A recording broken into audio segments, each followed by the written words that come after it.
This is Dr. David Pomeroy, your host on ADHD Focus. I wanted to remind you that the show is not intended to be a recommendation for diagnosis or treatment of any condition for any specific person. Please consult your mental health professional or doctor managing your ADHD or mental health issues about any diagnosis or treatment-related information that you hear on the show. Refer your ADHD provider to the show if he or she would like more information. Thank you. My guest today is Ellen Braaten, a psychologist in the Boston area who is also an associate professor of psychology at Harvard Medical School. And she's executive director of the Learning and Emotional Assessment Program at Massachusetts General Hospital. She has written a book about processing speed, which is our subject for today, Bright Kids Who Can't Keep Up. And we'll be talking about why it is kids that are obviously intelligent seem to have a lot of problems, particularly in school things, but also at home. Dr. Braaten, thanks for being on the program. Thank you for having me. This is my favorite topic to talk about, so I'm glad to be here. Well, let's start off talking about what do we mean by processing speed, and what difference does it make if it's slow or okay? I know I explain it to people as saying, well, the gears don't turn as fast. I think that's a good way to describe it, that it's not about the gears themselves or the motor, it's about how fast they work. And so a really simple explanation of processing speed is how long it takes someone to get something done in a given period of time. And I actually became interested in this because I was first and foremost an ADHD researcher, and I do in my clinical practice pediatric neuropsychology, which just means I evaluate kids for things like ADHD and learning disabilities and developmental disorders. And I just became over the years kind of fascinated with the kids who seem to be slower in terms of their approach to the task. And on the tests that I would give them, and maybe even your listeners have had different tests done on themselves or their children, the area that would be lower or a weakness for these children was in the area of processing speed. So we have an area of neurocognition that is defined as how long it takes someone to get something done on our test battery, for example. So I was interested in those kids because a lot of times people assume that kids who take a long time to get things done are inattentive, or they're not trying hard enough, or they're ADHD and disorganized. And I was finding that wasn't the case for everybody. So that's how I got interested in this area. And it's really just, I've been interested in the area of the overlap between processing speed and ADHD, and then have found it's a lot more prevalent outside of ADHD than we had once thought. It's not the same thing. Yeah. So in terms of the ADHD part, is it always part of ADHD, or if it's there, does that indicate what we might define as a learning disorder along with ADHD? Well, that's a great question. So in my study, and we are following about 1,400 kids and families over time to see how they progress on this trait. And what we found is about 60% of kids with ADHD will have slower processing speed. And that's probably more related to the inattentive symptoms than the hyperactive and impulsive symptoms. A lot of times people will say, well, my child never slows down at all. But it's not necessarily, and that child might not have slow processing speed either, but they might take a long time to actually do their homework. So that's what we're talking about. We're talking about processing speed, your ability to sort of put pen to paper or understand in real time what someone is saying and be able to do a motor task or come up with an answer to a question in a given period of time. So it's those sort of subtle things that oftentimes kids with inattention struggle with. But not everybody with ADHD will have slow processing speed, and not everyone with slow processing speed will have ADHD. I think that the task for a clinician is to sort it out so we know how best to help a child, and parents can help with that because they're the ones who see just the day-to-day way their children do things, and teachers can see the same. But the parents are our best resource for figuring that out. Are there different, I guess you'd say, different kinds of processing speed and different ways it may show up? Yes. So some kids have primary problems in one of three areas, but most kids have a little bit of everything. But let me tell you what the big categories are. It's verbal, visual, and motor. So it's how quickly we can process information that's coming into our visual system. And if you think about a very simple sort of visual task, it would be how quickly our eyes dilate to light, for example, or how quickly we visually react to something like blinking. Now, when we're talking about this, we're talking about something a little bit more complicated, but it's basically, I see something, I walk into a room, how quickly can I sort of visually scan it and get a sense of what's going on? And then there's verbal processing, which is probably the most complex of these, and that's your ability to understand what someone is saying in real time. Again, not given unlimited time, but, in the moment, and then be able to generate an answer to that. And then motor speed, when we're talking about processing speed and motor speed, we're really talking about sort of more of the fine motor skills that are needed to do tasks in school. We're not really talking about how quickly someone can run, for example.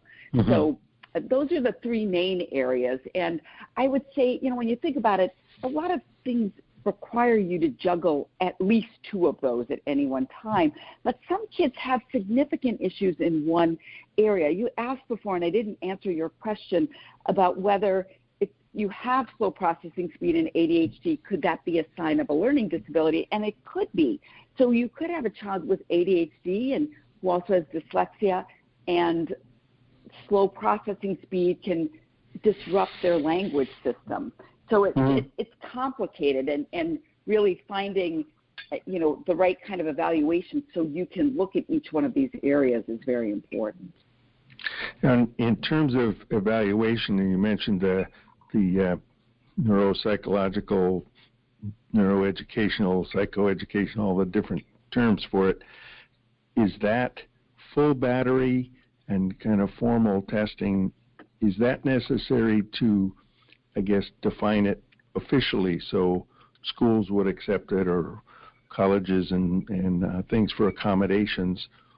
Or are there, that's one question, and are there less formal ways, things parents could do or teachers could help with in terms of getting a sense of this is what's going on? Well, I have to say that parents and teachers usually know already. They just don't know what it is. As I speak to parents, they'll be like, that's my child. That's exactly what happens. Mm-hmm. Without the testing itself, though, it can be hard to convince other people that it's anything but effort. And mm-hmm. so I am a big believer, and not just because this is what I do for a living, but I am a big believer that in order to be able to advocate for your child and get the right kinds of services, you need that kind of evaluation, and typically a broad evaluation is what's most helpful, because you want to tease out, is it more of a visual? Mm-hmm. Do they have good verbal skills, for example, but it's the visual issue and the motor speed problems that are tripping them up, because it helps also use their strengths to build on their weaknesses, or help mm-hmm. build up their weaknesses. So that's important.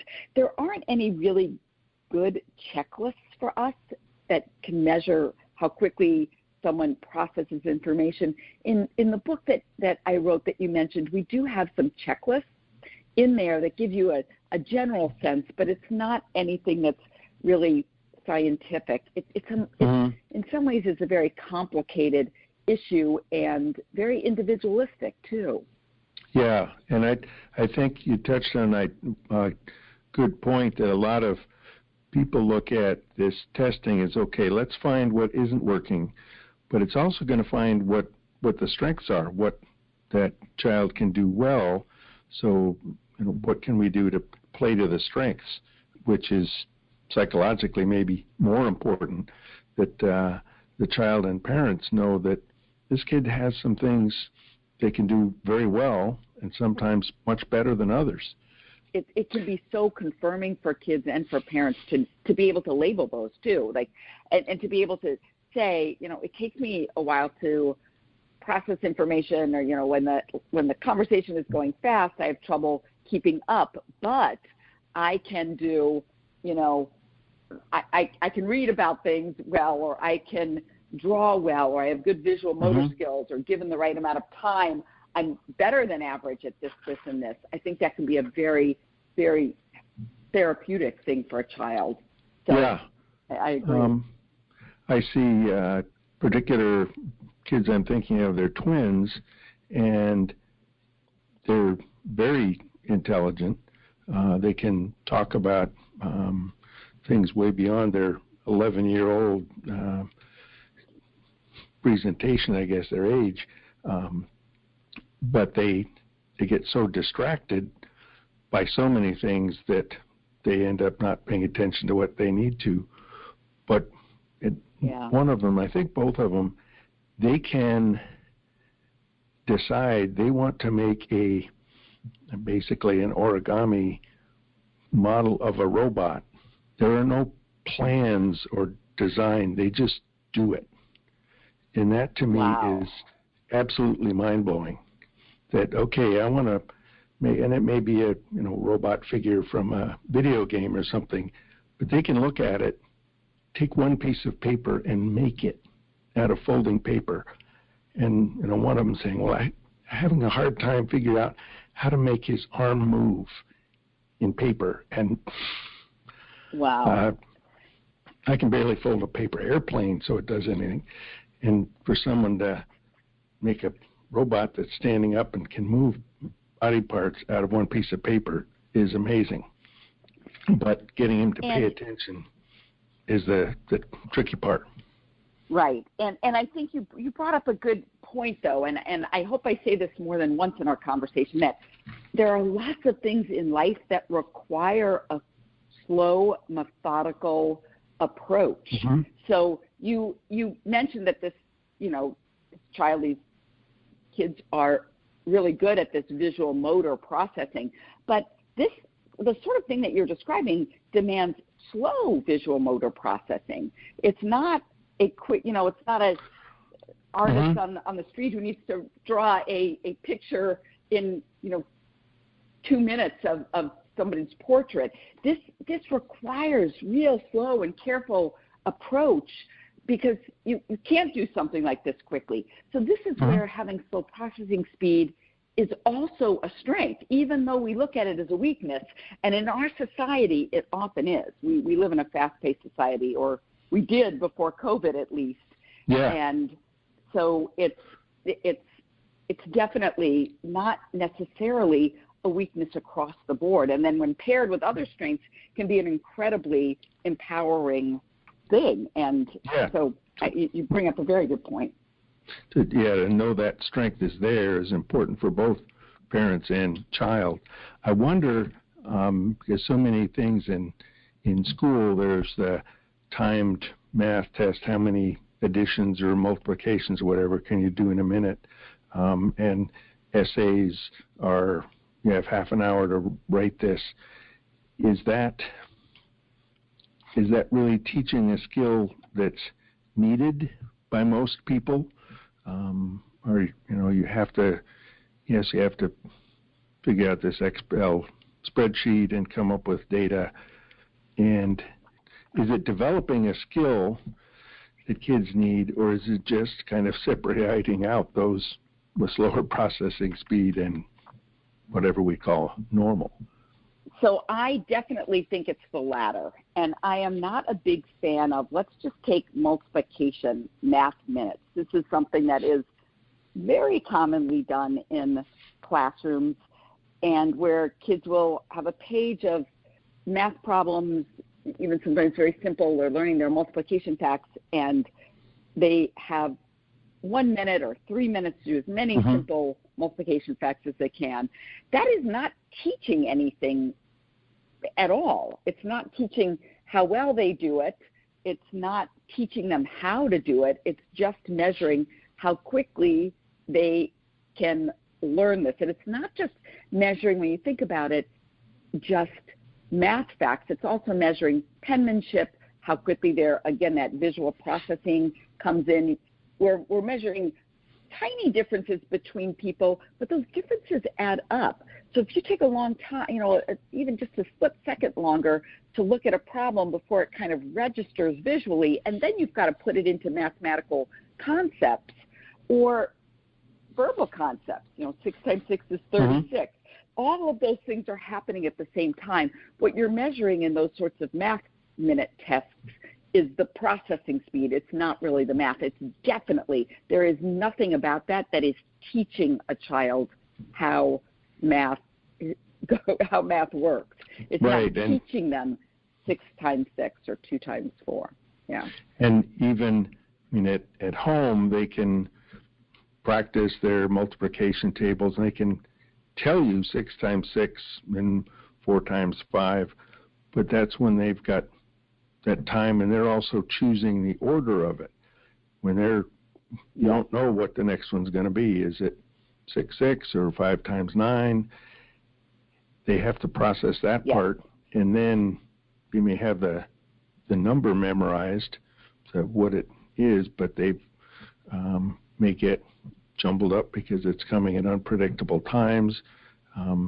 So that may be one of the ways to at least question for me to ask, or parent brings up or child does, then I'm going to get thinking of maybe this is a slow processing speed issue. On top of that, kids with ADHD, in those kinds of math, we're just picking on math here, I know, but mm-hmm. it can be even more difficult for a child with ADHD who has trouble with shifting set, meaning mm-hmm. going back and forth from one thing to the next, when those math sheets are all mixed up. So it's 2 plus 2, 8 times 4, 9 minus 5, that when they're mm-hmm. having to constantly shift back and forth. So sometimes kids know those facts really well, but then are required to use them quickly and flexibly, and that's another thing that's just, can be even more difficult for kids with ADHD. And again, what you're measuring is not their math facts, but their ability to shift set and pay attention to details, which is mm-hmm. not the purpose of those. That brings up something that it took me a while to sort out exactly what it means. And in terms of when we say shifting sets, and what does that mean, I guess, neurologically? And again, how does it show up for kids? So neurologically, just generally, it probably has something to do with frontal lobe efficiency. And we know that kids with ADHD can pay very good attention, like the example that you gave about the origami robot. They can pay attention very well to things that are compelling to them. What they struggle with is more of a flexibility in attention as opposed to just a gross poor attention. Mm-hmm. And so that flexibility in thinking and shifting, what we call cognitive set, or shifting from one task to the next, is part of that problem with cognitive flexibility. And people with good attention skills know that, okay, time to stop paying attention to this and start paying attention to that. It's the end of the lunch hour. They just got to pack up your lunch and move on into something else. Kids with ADHD struggle with that, probably because their frontal lobes are not as efficient as being able to do that process. And mm-hmm. I'm sort of being simplistic here, but really we don't have a whole lot of more complex reasons as to why that particular area can be difficult, but it probably has to do with just being over-focused sometimes and not having that ability to be flexible. And then if you've got slow processing speed, that flexibility is even slowed down more. So mm-hmm. if it's time to make a decision about what you want for dinner, and mom or dad says I can stick in some chicken pieces or pizza, and the child's like, they can't quite figure out what they want because they're still trying to process chicken pieces, pizza. What was I just doing now? And so it's all that shifting set and making up a decision is all kind of wrapped up into one. Yeah, and I see that in terms of the ADD, shifting set, maybe child is reading a book or maybe more likely now playing a video game. And if mom says, don't forget to take out the trash, but child's paying attention to the video game, the take out the trash part, that's somewhere else. That's not now. Right. But even if mom says, I want you to look at me, pause your game for a second, I want you to take out the trash, that's still a set shift from I've been doing this game and I'm trying to get to the next level to come back to reality and, okay, I've got to go to the kitchen, I got to get the trash, etc. And that process is going to probably take longer than, okay, mom, and back to the game. And that's where it may show up that mom says, you're just blowing me off. You want to keep playing your game. And, the attention is certainly on the game. That's a lot more compelling than taking out the trash. But part of that may be that slow processing speed. Absolutely. So that would be one way, for instance, that shows up at home. What are some of the other ways a parent, in the kinds of things kids are doing at home, would think, boy, something's wrong more than you just, I keep on having to ask 3 times, come on, we have to get ready for school. So I think that the biggest area, other than what you just said, is sort of slow to get going with almost anything. So whether it's, getting dressed, going to a friend's house, those sorts of things. But then the other area tends to be around homework.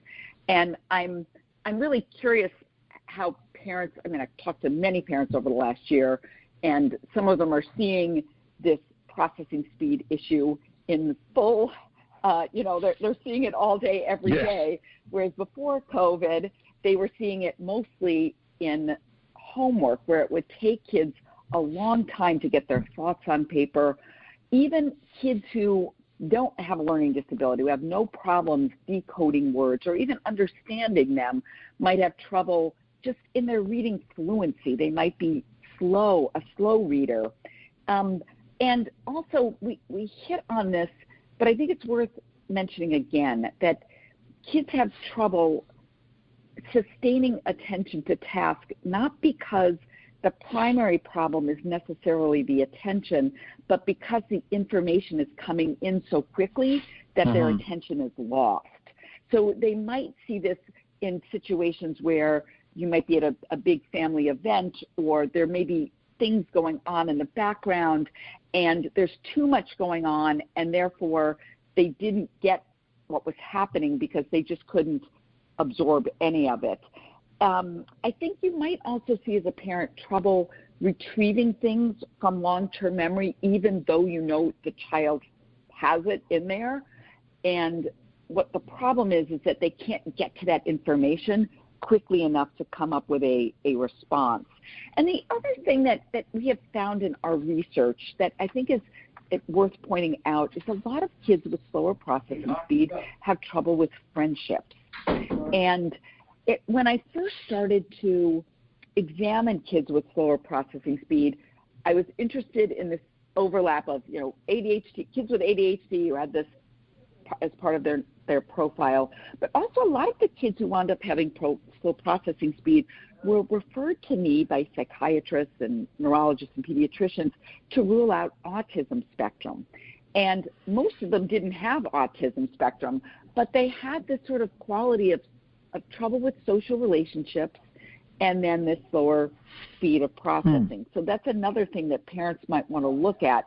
Even though their child seems friendly and loving and caring and empathic, they might have some issues with friendships. And is that because friends get kind of impatient? Come on, what's the matter? And then start you're a dummy, kind of more the bullying that this kid's obviously different and they're slow and they're weird. Yeah, that's right. It's sort of like, we already told you what the rules of the game were. Why aren't you remembering this? But also kids with slow processing speed can just take longer to pick up on social cues. They can have difficulty when they come into a room, like the classroom or a party, just figuring out the underlying, what's going on there, because of maybe even problems with just visual processing. And they can, you sort of hinted at this, but they can have trouble just with normal interactions because it can be a little bit stilted sometimes because it can take them a long time to figure out a response. They can also be sort of disorganized when they're trying to tell a story or a joke or something, and even take more time to respond to jokes or puns or sarcasm.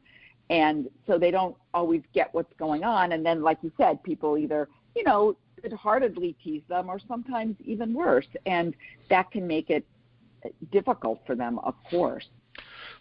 So at home, what are some of the kinds of things parents can do to help the child, succeed in whether it's getting dressed for school or finding your things and keep at it so things do get done maybe a little bit faster than they had been?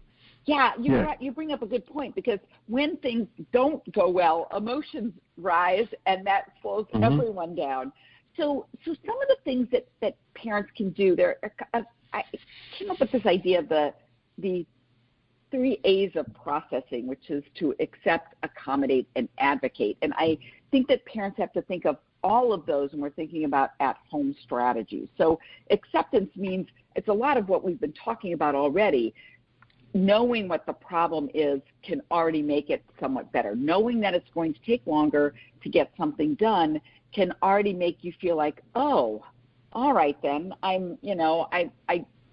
understand this. And I've had many parents say to me as I've explained their child's test results, say, oh, you mean it's just going to take them longer to do stuff?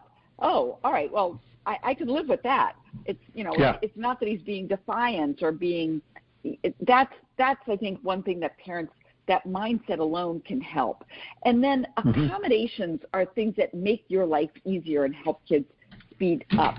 And so you want to make sure that you're making your life as efficient as possible. You want to minimize as many sources of stress as you can.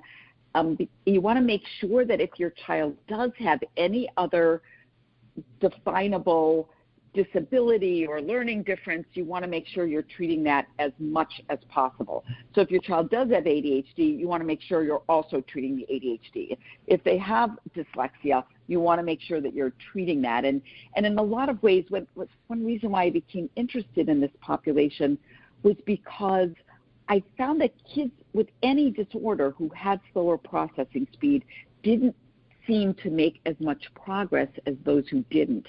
And so I feel that if you're on the cusp of, like, let's say you've got a child with ADHD and slow processing speed, and you're wondering, should we try medication? Medication's been suggested, but we're sort of on the fence. My suggestion is to try a little bit more than average, as opposed to a little bit less than average. So you want to make sure you're maximizing all of those things. And then, making sure that you are minimizing stressors, like I said, and doing a lot of other things, like changing the way you talk, looking at how you approach your child, modify that so that you're giving information in a way that is understandable to them. And then keeping to routines, keeping things the same place, the same time is important. Well, thank you so much, Ellen. This has been a great conversation. My guest today has been Dr. Ellen Braaten, who has written a book on processing speed and how for some people, that's just how fast the gears turn in their brain. Bright Kids Who Can't Keep Up is her book, and she's been a great help, and it's wonderful to have had you on the show. Thank you so much for having me. So this is Dr. David Pomeroy on ADHD Focus, and we'll hope that when you have questions about slow processing speed, you can get Dr. Braaten's book. You can listen to this podcast and ask questions of the teachers and the clinicians that are helping you with your child. Thanks a lot for listening, and we'll talk to you soon.